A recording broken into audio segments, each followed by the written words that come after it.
Hola amigos y amigas de eSounds, este que ves aquí es el nuevo Pixel 9 en un rosita además bastante curioso. Es un dispositivo que cuesta 899 euros, la versión de 256, esto por tiempo limitado, es una oferta porque realmente 899 va a costar la de 128 que, ojo, no tiene memoria expandible a través de SD, así que yo me lo pensaría dos veces si pillar la versión de tan pocos gigas si lo quieres sobre todo para hacer muchas fotos y muchos vídeos. Eso sí, por primera vez un dispositivo de Google supera el 1.000.000 de puntos de Antutu. Buenas noticias, este Tensor G4 es un procesador que rinde muy bien, muy enfocado a la inteligencia artificial, muy enfocado a que este dispositivo esté lo más optimizado posible respecto a la ligereza que tiene abriendo o cerrando aplicaciones, también en cuanto al consumo de batería, pero es un procesador relativamente potente. Ahora entramos en esto. Luego también incorpora por primera vez una pantalla de 6,1 pulgadas, baja a 0,1 respecto a la generación anterior, y también tenemos nuevos sensores de cámara. Te voy a hablar de mi experiencia con él en estas primeras 72 horas, lo mejor y lo peor, como siempre, comenzamos.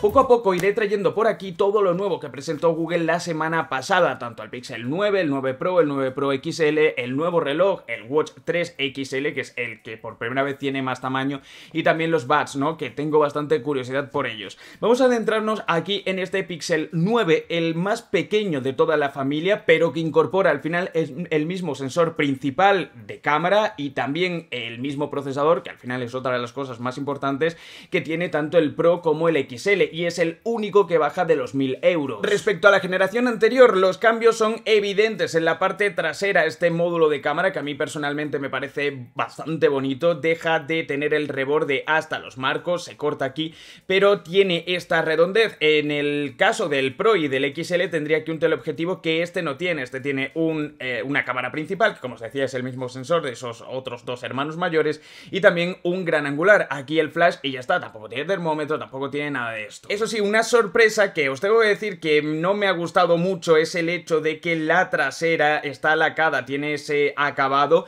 digamos, plasticoso, como si fuera un cristal, mejor dicho, ¿no? Y al final acaba reflejando. Esto os digo que no me gusta porque el año anterior, el Pixel 8, sí que tenía los acabados completamente mates, eran como una especie de goma, me gustaba más, sobre todo porque no se quedan tanto las huellas, creo que queda más elegante. En este sí que os tengo que decir que no sé qué clase de magia ha hecho Google, que se quedan menos pegadas lo que son las huellas y tal, pero bueno, se acaba ensuciando. No sé si lo apreciáis aquí un poquito, lo poco que lo he tocado, yo creo que sí, que lo veréis un poco en el vídeo cómo se le quedan las huellas. Hay una cosa importante antes de seguir: tú has comprado este Pixel 9, has tenido una generación anterior de Pixel, ¿estás contento con él? No, cualquier cosita, déjala por aquí abajo en los comentarios para compartirla con el resto de la comunidad y hacer este vídeo todavía más útil. Esta pantalla que tenemos aquí se aminora respecto a la generación anterior, tenemos 6,1 pulgadas, es lo mismo que teníamos en el Pixel 8a, pero en el Pixel 8 normal de base, que estuve probando hace apenas unos 5 meses, estuve un mes y poco con él, tenía 6,2 pulgadas, este tiene 6,1. Es una pantalla actual, lo que significa que es Full HD+, es esta nueva tecnología que introdujo Google el año pasado. En el caso del Pixel 8 y 8 Pro tienen pantalla Super Actua, que digamos la asocia a los paneles que tienen resolución 2K QHD+. Este dispositivo, lo que no acabo de entender son dos cosas y veo como malo en la parte frontal. La primera, el hecho de que siendo una pantalla AMOLED con buena resolución en un dispositivo de prácticamente 1.000 euros no tenga LTPO, que no sea un panel que tenga la tasa de frecuencia variable desde el hercio, como pasa por ejemplo en el Galaxy S24, que incluso está bastante más barato que este, ya habiendo pasado unos 5 meses desde su lanzamiento, hasta los 120. Este no tienen esa tasa de muestreo, por así decirlo, de refresco inteligente, y por lo tanto teóricamente no va a ser tan eficiente energéticamente. Esta es una de las pocas cosas que le faltaba a este dispositivo, que es eso, se actualiza a 120 pero no tiene esa manera inteligente de ir cambiando, ¿no? Le faltaba la generación anterior. Yo creía que aquí lo iban a meter y me ha sorprendido al ver que no. ¿Cuál es la otra cosa que te tenía que decir sobre el frontal? Ves aquí cómo realmente no es que tenga muchos marcos, o sea, tiene más marcos que otros muchos que hay en el mercado también más o menos en este rango de precio. No es demasiado grande, no creo que sea tampoco una pega importante. Aunque sí que es cierto, y esto lo puedes al final solucionar comprando un dispositivo en negro, que considero que se ve bastante lo que es el color desde la pantalla frontal e incluso distrae un poco, al menos en este caso que es el rosa, distrae un poco, no sé, o sea, me mola el color, no digo que de hecho han sacado como una paleta bastante interesante, pero el hecho de que se vea tan claramente en la parte frontal, tú estás viendo cualquier contenido así más oscuro tal y está siempre mostrándose esta parte en rosa, a mí me queda un poquito raro, tengo que decirlo. Botones de apagado, encendido, reiniciado, etcétera aquí en la parte superior, luego subir, bajar volumen, no han metido ningún otro botón, digamos, extra.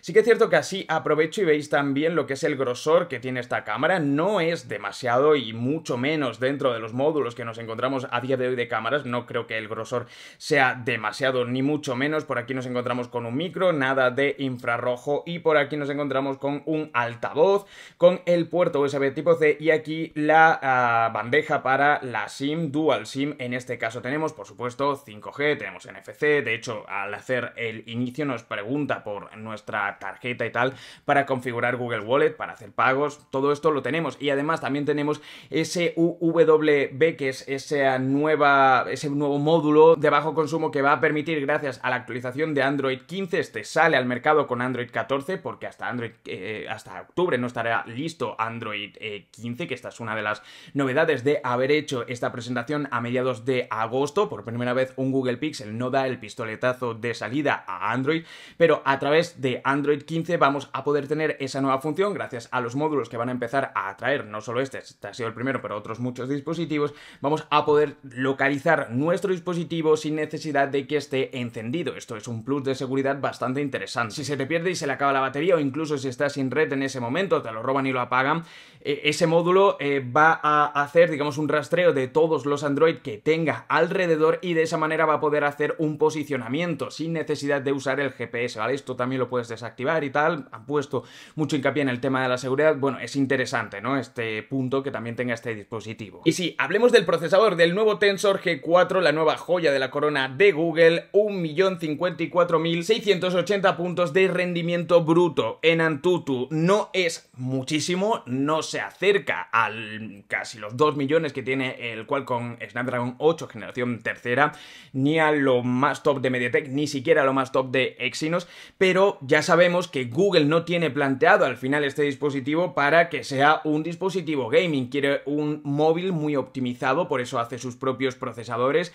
que no llegan a un rendimiento tan absolutamente demoledor, pero sí que permiten que este dispositivo vaya sin ningún tipo de problema moviéndose entre un montón de aplicaciones, con un montón de procesos en segundo plano, que lo que abramos lo habrá en un momento, que tenga muy buenas transiciones. Además, lo que siempre os comento de los Pixel, la respuesta áptica que tiene respecto al motor de vibración, que esto es otro tema, pero bueno, todo el sistema que vaya perfectamente fluido, ¿no? Que todo el usuario lo sienta como la seda, y es así, ¿no? Realmente lo sientes, pero es que además yo normalmente suelo instalar, cuando dudo un poco del procesamiento, del rendimiento que tiene, un juego como es el Fortnite, ¿no? Que todo el mundo conoce, lo pongo a la máxima capacidad gráfica y lo cierto es que ha sido capaz de ejecutarlo sin ningún tipo de problema. Puedes hacerlo, puedes jugar a pesar de no tener esa potencia absolutamente demoledora en un benchmark como Antutu, puedes directamente jugar al Fortnite con él a máxima capacidad gráfica sin ningún tipo de problema. A día de hoy ya os he comentado en muchas ocasiones que los rendimientos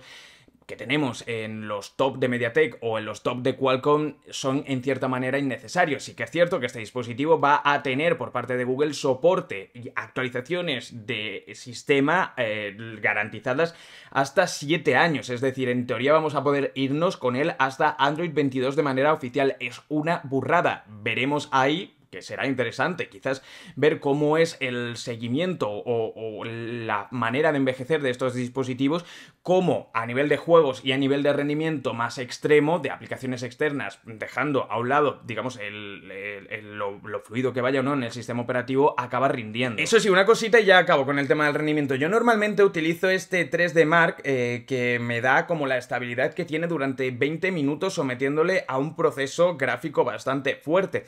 Le han quitado lado de Google Play no está 3D Mark para una supuesta prueba de rendimiento que le haga o para un análisis que haga más adelante o incluso para los otros Pixel que me queda por probar. Voy a intentar conseguirla de alguna manera, no sé por qué exactamente Google ha quitado esta aplicación porque me parecía bastante útil. Esta serie Pixel 9 estrena también sensor principal, el Samsung GNK, que es un sensor algo más luminoso, no es un salto excesivo de cara a la generación anterior, pero supuestamente pues eso, al ser de nueva hornada nos va a permitir más cosas. ¿Qué pasa? Que todos sabemos que al igual que le pasa por ejemplo a iPhone, el fuerte que tienen sus cámaras es la parte de procesamiento, es todo. Por ejemplo, Pixel, Google ha presentado un montón de mejoras respecto a la inteligencia artificial para que pueda grabar. Por ejemplo, este no lo graba en 8K, esto se lo queda solo el Pro XL, de hecho podéis ver aquí cómo no aparece para cogerlo, ¿vale? Pero al igual que hizo el año pasado, han metido un montón de cosas nuevas respecto a inteligencia artificial, el hacer, por ejemplo, una foto cuando estamos en grupo y no hay nadie que te haga la foto, puede hacerla primero una persona, luego la otra persona esa persona que ha tomado la primera foto, se pone en el grupo y por inteligencia artificial va a conseguir, digamos, que aparezcáis todos. Es bastante loco y esta es una de las cosas que más me ha gustado. Bueno, ya aquí entraremos más cuando os cuente tras un tiempo en mi experiencia con él, ¿no? Tras un mes, tal. Yo entiendo que entenderéis que en tan solo 72 horas y más, que he estado en plan trabajo casi de oficina todo el rato haciendo un montón de guiones y tal, no me ha dado tiempo probar demasiado lo que son las cámaras, pero sí que os puedo decir que en la parte de comparativa, que lo que más me interesaba es en las condiciones de menos luz, sí que es cierto que las fotos, la misma sensación que tenía con el Pixel 8, las fotos las sigue haciendo mejor en el caso del Pixel 9 respecto a la competencia en rasgos generales, pero en la parte de vídeos es claramente más mediocre incluso. Es un sensor o es un proceso que no acaba de hacer tan bien porque al final acaba necesitando mucho más procesamiento. De hecho, es algo que le pasa a todos los dispositivos. Si tienen un buen sensor van a hacer normalmente unos buenos vídeos, sobre todo en condiciones de menos luz. Ahí lo estáis viendo comparado con el Pura 70 Ultra, que cuesta unos 200 euros más, pero tiene un sensor mucho más potente de 1 pulgada, y también con el S24 normal. Lo que más me ha llamado la atención es cómo en el caso del Pixel 9, y entiendo que en el Pixel 9 Pro, los colores en este modo noche, en estas condiciones de poca luz, la verdad es que no los coge demasiado vivos. De hecho, le pasaba respecto al S24 y al Pura, que yo creía que era algo del Pura por ser un sensor más grande, que es eso, los colores los da más pálido. Ahí estáis viendo los vídeos como las portadas e incluso la planta, nada acaba demasiado resaltado en cuanto a color. Nos encontramos también con un nuevo gran angular de 48 megapíxeles y con una nueva cámara frontal de 10,5 megapíxeles, que aquí sí que tengo que decir que he notado, por las pocas pruebas que me ha dado tiempo a hacer, pero sí que he notado que es un mejor sensor de lo que traía la generación anterior, que de hecho a mí no me gustaba demasiado ni en el Pixel 8 ni en el Pixel 8 Pro, os lo comenté así en el análisis. ¿Y qué pasa con la batería? Pues esto es algo bastante interesante, porque tenemos 4700 mAh, ha habido un incremento ligero desde la generación anterior. No es nada habitual que un dispositivo de estas pulgadas incorpore tanta batería, y además el hecho de tener un procesador algo menos potente y mucho más optimizado hace que al final sea un dispositivo que, al contrario de lo que pasa por ejemplo con el S24, más o menos del mismo tamaño, tengamos una batería que pueda durar más durante todo el día. Mi día es levantarme a las 6 y pico y al gimnasio tal cual, haces todas las cosas y a las 11 de la noche, cuando estás ya para dormir, pues tienes todavía un 10-15%. Para eso te va a dar sin ningún tipo de problema. Pero ten en cuenta que lo que considero es que no han mejorado, bueno, considero no han mejorado el tema de la potencia de carga, y esto sí considero que es un poco handicap. Son 27 vatios lo que tiene como potencia de carga. Nos tenemos que llevar 1 hora y poco cargando este dispositivo. Más o menos normal en marcas como también iPhone, también Samsung, pero que a día de hoy en 2024, si se nos pasa cargar un dispositivo, tengamos que llevarnos 1 hora y poco esperando a que se cargue, yo creo que es demasiado. En definitiva, no es la última vez que te hablaré de este Pixel 9, por supuesto voy a hacer una experiencia mucho más completa, pero he podido estar con él durante estas primeras 72 horas, sé que hay mucha gente interesada en él y creo que es un dispositivo que es interesante, aunque realmente puesto como la máxima competencia el Samsung Galaxy S24, quizás excepto por la parte de la batería, es un dispositivo que pierde prácticamente en todo, quizás no tanto en la parte de la inteligencia artificial, tampoco en sí puramente en cuanto a las cámaras, pero es un dispositivo que a día de hoy el S24 tiene un precio de 550 euros, porque lleva ya 6 meses en el mercado, por mucho que hubiera salido prácticamente al mismo precio, y este es el gran hándicap que tiene ahora mismo el Pixel 9, que seguramente acabe bajando de precio dentro de unos meses, pero por 999 euros, como va a salir la versión de 256, digo, como va a salir en el sentido de cuando pase la oferta y lo pongan al precio normal, 999 euros este dispositivo, en ciertas cosas, para ciertos usuarios, estoy bastante convencido de que les va a incluso convenir más, o si quieren un Pixel, irse al Pixel 8, ¿no? Que a día de hoy también está bastante más barato. Aún así, siento que es un dispositivo recomendable, si no te importa, teniendo en cuenta las cosas malas que te he dicho, gastarte casi 1000 euros en él, pues desde luego no, porque quieras tener el último Pixel y porque quieras tener a partir de ahora 7 años de actualizaciones, que es una absoluta barbaridad. A mí lo que me gustaría saber ahora es que dejaras por aquí abajo en los comentarios tus opiniones, cualquier cosa que pienses, cualquier duda también que tengas, aprovechando que yo tengo este Pixel 9 por aquí, puedo hacerle las pruebas que haga falta, las dejas por ahí abajo en los comentarios. Te agradecería como siempre un montón, un me gusta para ayudar a que este vídeo llegue a más personas. Un abrazo y nos vemos en el próximo vídeo.